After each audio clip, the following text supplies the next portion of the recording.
Bienvenue dans ce nouveau décryptage. Aujourd'hui, on plonge directement au cœur d'un texte théologique fascinant qui pose une question hyper concrète. Est-ce que notre posture physique influence vraiment notre état spirituel ? C'est un sujet captivant parce que ça crée un pont direct entre notre corps matériel et quelque chose de totalement immatériel. Alors regardons de plus près comment une simple attitude corporelle pourrait structurer et même transformer toute l'expérience de la prière. Première partie, l'amitié avec le divin.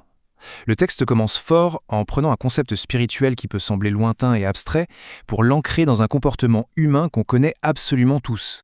On a tous déjà vécu ça, pas vrai ? Une super nouvelle tombe ou au contraire, c'est la catastrophe absolue et hop, le tout premier réflexe, c'est de sortir son téléphone pour appeler un ami proche. Eh bien, l'auteur trace ici un parallèle direct assez brillant. L'approche du divin est présentée comme fonctionnant exactement sur le même principe. C'est une véritable invitation à s'ouvrir et à partager sa vie de tous les jours avec Dieu, avec la même spontanéité et la même confiance qu'on aurait avec son meilleur confident. Et cette idée, elle est parfaitement résumée par une citation d'Ellen G. White, mise en avant dans le document. « Prier, c'est ouvrir à Dieu son cœur comme on le ferait à son plus intime ami. » Fin de citation. Donc on oublie complètement le rituel distant ou rigide. On parle ici d'un vrai échange de cœur à cœur. Et c'est précisément ce niveau d'intimité qui sert de fondation à tout ce que le texte nous explique ensuite sur les postures. Ce qui nous amène à la deuxième partie, un acte de guerre spirituelle. Parce qu'après cette vision très douce et relationnelle, le texte opère un virage impressionnant vers une dimension beaucoup plus métaphysique et sérieuse. C'est là que l'analyse devient vraiment profonde. Le document introduit le concept de déclaration visible. En clair, un acte physique tout simple, comme le fait de poser les genoux à terre au réveil, c'est pas juste une petite routine matinale. Le texte le définit comme une prise de position éclatante. C'est un message très clair envoyé aux puissances des ténèbres pour affirmer une allégeance. Dès les premières secondes de la journée, le corps devient un véritable porte-drapeau spirituel. Et les enjeux liés à cette pratique sont énormes selon la source. Déjà, ça permet de maintenir la connexion avec Dieu. Ensuite, ça indique clairement à l'adversité à qui l'on appartient. Mais surtout, tenez-vous bien, cette déclaration déclencherait activement une protection divine. Le document cite carrément le psaume 91 pour expliquer que des anges sont envoyés pour faire rempart autour du croyant. Tout ça suite à cette démarche corporelle. C'est quand même pas rien. Troisième partie, la signification de l'agenouillement. Vu la portée métaphysique incroyable de l'acte physique, le texte fait naturellement un petit zoom sur cette mécanique corporelle très précise. L'argument massu de l'auteur ici, c'est que s'agenouiller, c'est l'expression ultime de la soumission. Il y a une sorte de psychologie corporelle en jeu. En gros, quand le corps s'abaisse pour reconnaître physiquement la souveraineté de Dieu, le cœur s'ouvre beaucoup plus naturellement. C'est littéralement l'enveloppe matérielle qui vient aider et guider l'esprit immatériel. Le corps donne le ton et l'âme suit. Quatrième partie, les autres postures bibliques. Parce qu'évidemment, la question qui brûle les lèvres à ce stade, c'est est-ce que cet agenouillage, c'est vraiment la seule et unique façon de faire ? Eh bien, la réponse est non. Le document explore la tradition biblique et révèle une diversité de pratiques assez bluffante.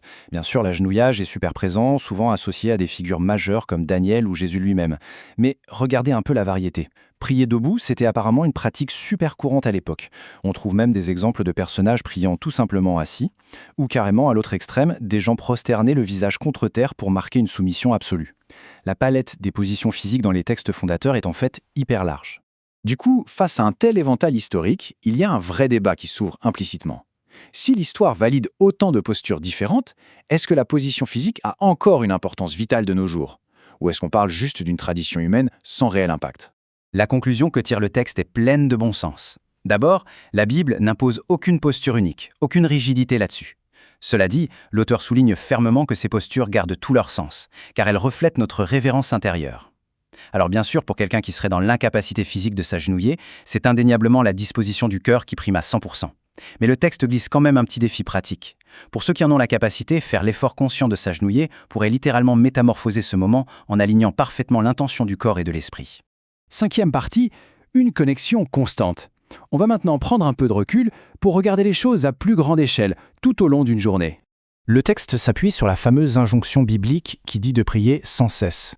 Bon, soyons réalistes 2 secondes, personne ne va rester à genoux du matin au soir.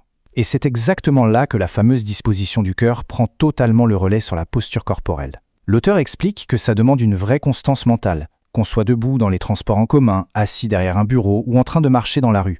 Notre esprit a cette capacité incroyable de rester connecté au divin. Ça transforme chaque petite action du quotidien en un fil de communication continue. Et c'est sur cette idée forte qu'on termine ce décryptage.